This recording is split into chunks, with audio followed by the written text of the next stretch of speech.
আসসালামু আলাইকুম রহমতুল্লাহি ওবরকাতুহু। সম্মানিত দর্শক, শেখ হাসিনা ভারতে কি করে গেলেন, কিভাবে গেলেন? তো তার এই যে ভারতে যাওয়া, এটি কি পলায়ন নাকি উড্ডয়ন? আপনি যদি এটাকে পলায়ন বলেন, তাহলে কিভাবে পলায়ন? আর যদি উড্ডয়ন বলেন যে তিনি বাংলাদেশ থেকে উড়ে হেলিকপ্টারে করে চলে গেছেন, তাহলে সেই উড্ডয়নটা কিভাবে হলো? এগুলো নিয়ে তর্ক হচ্ছে, বিতর্ক হচ্ছে। নানা কল্প হচ্ছে, নানা কাহিনী রচিত হচ্ছে এবং শেখ হাসিনা আগস্ট মাসের ৫ তারিখে ঠিক যেই সময়টিতে বাংলাদেশের সামরিক বাহিনীর একটি হেলিকপ্টারে করে তার গণভবন থেকে উড়াল দিলেন। তখন তার সঙ্গে পাত্র ছিল, মিত্র ছিল, এসএসএফ এর সদস্যরা ছিল। তারপর সবার সঙ্গে তিনি শুভেচ্ছা বিনিময় করেছেন। আমরা দেখলাম বেশ কয়েকজন কাঁদছেন, বিশেষ করে তার একান্ত যারা কর্মকর্তা ছিলেন তাদের মধ্যে একটা কান্নার রোল, কিন্তু তিনি ছিলেন স্থির, অবিচল এবং তার বডি ল্যাঙ্গুয়েজ দেখে, আমরা তো ভাষা শুনতে পারিনি, যেটা বডি ল্যাঙ্গুয়েজ দেখে আমরা আন্দাজ করি, তিনি খুব দৃঢ়তার সঙ্গে সবাইকে সান্ত্বনা দেওয়ার চেষ্টা করছিলেন, তোমরা ভয় পেও না, যাচ্ছি এবং আমি আবার আসছি, আপনারা দেখে নেবেন। আর তিনি একেবারে ধীর স্থিরভাবে তার বোনকে নিয়ে নির্বিকার চিত্তে তিনি আস্তে হেলিকপ্টারে উঠে গেলেন। এখন এই যে তার যে গমন, ভারত গমন, এই গমনকে কেন্দ্র করে বাংলাদেশের মধ্যে ইতিমধ্যে অনেক নাটক হয়েছে, অনেক ড্রামা হয়েছে এবং অনেক তোলপাড় হয়েছে। যেমন তার একটি বক্তব্য যে তিনি এই যাওয়ার সময়টিতে কেন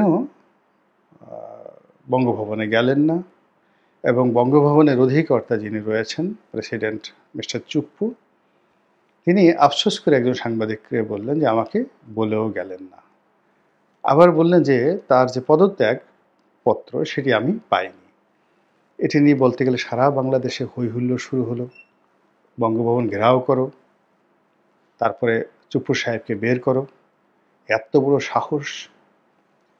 স্বৈরাচারী হাসিনা সরকারের দোসর হয়ে আমাদের বঙ্গভবনে বসে সে এখনও হাসিনাকে নিয়ে সে চুপিসারে প্ল্যান আঁটছে আর একটা সেটেল ম্যাটারকে আনসেটেল করছে, তাকে আর সেখানে থাকতে দেয়া হবে না। বিশাল আয়োজন করে ঘটা করে সেই বঙ্গভবন আক্রমণ করা হলো, ঘেরাও করা হলো, কিন্তু শেষ অবধি কী কারণে যেন আর কোনো কিছু হয়ে উঠল না। এই গেল একটা। আবার সেনাপ্রধান স্বয়ং একটি কথা বলে ফেললেন, যার ভাবার্থ, এর কারণ হলো সেনাবাহিনী নিয়ে যে কোনো কথা বলতে গেলেই একটু সতর্ক হতে হয়। অনেক আগের থেকে সবাই সতর্ক এবং এখন আরও বেশি সতর্কের কারণ হলো ঠিক এখন আমাদের যে জবানের স্বাধীনতা, সেই জবানের স্বাধীনতাটা মব জাস্টিস দ্বারা, বিভিন্ন পরিবেশ দ্বারা, পরিস্থিতি দ্বারা অটো নিয়ন্ত্রিত হয়ে যাচ্ছে। ফলে এই স্বাধীনতার জন্য, বাক স্বাধীনতার জন্য, সংবাদপত্রের স্বাধীনতার জন্য, গণমাধ্যমের স্বাধীনতার জন্য যারা শেখ হাসিনার জমানাতে খুব বেশি লম্ফঝম্প করেছেন, এখন কেউ কিছু বলছে না, কিন্তু নিজের থেকে নিজের যে ভলিউমটা সবাই কমিয়ে দিয়েছেন। নিজের থেকে নিজেই একটা সার্কিট ব্রেকার তৈরি করে ফেলেছেন নিজেদের জন্য, আর বুক চাপড়িয়ে চাপড়িয়ে বলছেন এ কী হলো, এমনটি তো হওয়ার কথা ছিল না।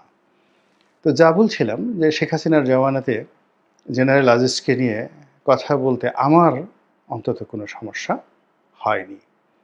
লিডারশিপ বলেছি, বেনজিরকে পুলিশের আইজি সমালোচনা করেছি, কিছু কিছু ক্ষেত্রে খুবই অপ্রিয় এবং নিষ্ঠুর কথাবার্তা বলেছি।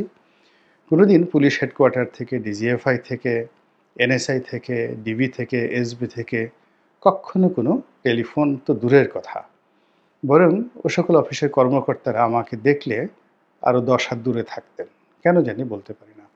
কিন্তু এখনও ওখান থেকে কোনো কথাবার্তা হচ্ছে না। কিন্তু যে দেশে প্রধান বিচারপতিকে পালিয়ে যেতে হয়, অ্যাপিলেট ডিভিশনের বিচারপতিদেরকে পদত্যাগ করতে হয়, যে দেশে একেবারে এজলাসে বসা অবস্থায় হাইকোর্টের একজন বিচারপতিকে হুকুম দিয়ে, নির্দেশ দিয়ে নামিয়ে দেওয়া হয় বা নেমে যেতে বলা হয়, তারপর আবার তার শরীরকে লক্ষ্য করে সেখানে ডিম ছুঁড়ে মারা হয়। তো এবং এরপর আরও অনেক কিছু, আরও অনেক কিছু। তো সেখানে কথাবার্তা বলতে গেলে তো একটু সতর্ক হতেই হবে, এবং এই কারণে সেনাপ্রধান জেনারেল ওয়াকারুজ্জামানকে নিয়ে কথা বলতে গিয়ে আমি মহান আল্লাহ রব্বুল আলমীকে স্মরণ করছি, যেন জবানে অসঙ্গতি না আসে। তিনি যেটি বলেছিলেন, আমি যেটা শুনেছি, সেটা হলো তিনি যখন রাজনৈতিক নেতৃবৃন্দের সঙ্গে বৈঠকে ছিলেন ক্যান্টনমেন্টে 5 তারিখে, তো তখন শেখ হাসিনা উড়াল দিয়ে চলে গিয়েছেন, এবং পরবর্তীতে তিনি বলেছেন যে শেখ হাসিনার এই যে চলে যাওয়ার বিষয়টি, হঠাৎ করে তিনি যে ভারতে চলে যাবেন, ব্যক্তিগতভাবে তিনি জানতেন না বা তাকে বলে যাওয়া হয়নি। এই মোটামুটি কাছাকাছি কথা। ভুল হলে, অন্যায় হলে বাবা গো আম্মা গো মাপ চাই। তো যাক, এনিওয়ে, এখন এই গেল বাংলাদেশের ঘটনা। ওদিকে দিল্লিতে যখন শেখ হাসিনা পৌঁছালেন, তাকে কোথায় রাখা হবে, কোথায় রাখা হয়েছে, তিনি কি করছেন, এগুলো নিয়ে দেশে দেশের বাইরে বহু সমালোচনা, বহু নাটক, বহু সিনেমা, যা কিছু হচ্ছে। তিনি কি আসামে আছেন, নাকি কলকাতাতে আছেন, নাকি ত্রিপুরাতে আছেন, এই তিনি ত্রিপুরার সীমান্ত অতিক্রম করে কুমিল্লাতে মহাসমাবেশ করবেন, ইত্যাদি বহু রকম কথাবার্তা চলল। এরপরে দেশের পত্রপত্রিকায় বেরোলো তিনি লোদি গার্ডেনে আনন্দ করছেন, ফুর্তি করছেন, গান বাজনা করছেন। আবার কেউ বলল যে না, তিনি চলে যাবেন চেচেনিয়াতে বা রাশিয়ার অন্য কোনো দুর্ভেদ্য এবং দুর্গম অঞ্চলে। কেউ বলছেন যে রাশিয়ার অমুক অঞ্চলে তার অনেক দুর্গ কিনা আছে, জায়গা জমি কিনা আছে, তিনি হয়তো সেখানে গিয়ে থাকবেন। আবার কথা হলো যে তিনি যাকে বলা হয় ইংল্যান্ডে যাবেন। আবার বলা হলো যে না, ইংল্যান্ড তাকে এই মুহূর্তে আশ্রয় দেবে না। তো এই যে কথাবার্তার মধ্যে বাংলাদেশে আরও প্রচারিত হলো যে ভারতের রাজনীতিবিদরা সব একাট্টা হয়ে গিয়েছেন, শেখ হাসিনা কোনো অবস্থায় ভারতে থাকতে পারবেন না, তারা বাংলাদেশের সঙ্গে, ডক্টর ইউনূসের সঙ্গে যে কোনো মূল্যে সম্পর্ক স্থাপন করতে চান। কিন্তু সপ্তাহখানিক পরে এই সকল বক্তব্য চেঞ্জ হয়ে গেল। দেখা গেল যে ভারতের সকল রাজনীতিবিদরা ঐক্যমত্য হয়ে তারা শেখ হাসিনার ভারতের যে অবস্থান, এটিকে সম্মানজনক এবং এটিকে নিরাপত্তামূলক করার জন্য মোদী সরকারকে রীতিমতো চাপ প্রয়োগ করতে থাকলো।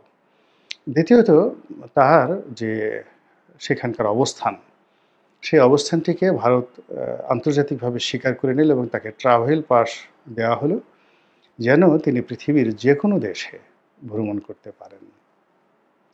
এবং তিনি যে সেখানে স্বাধীনভাবে কথা বলতে পারছেন, ভ্রমণ করতে পারছেন, লোকজনের সঙ্গে দেখা সাক্ষাৎ করতে পারছেন, তার কিছু নমুনা আমরা পেলাম যে তিনি যাকে বলা হয় এই টেলিফোন করে আমাদের বাংলাদেশের বিভিন্ন তার যারা নেতাকর্মী রয়েছেন তাদের অনেকের সঙ্গে তিনি কথাবার্তা বলে যে হুমকি দিচ্ছেন, ধামকি দিচ্ছেন, তারপরে যে কৌশল অবলম্বন করছেন, তা আমাদের এখানের অনেকের ঘুম হারাম করে দিচ্ছে।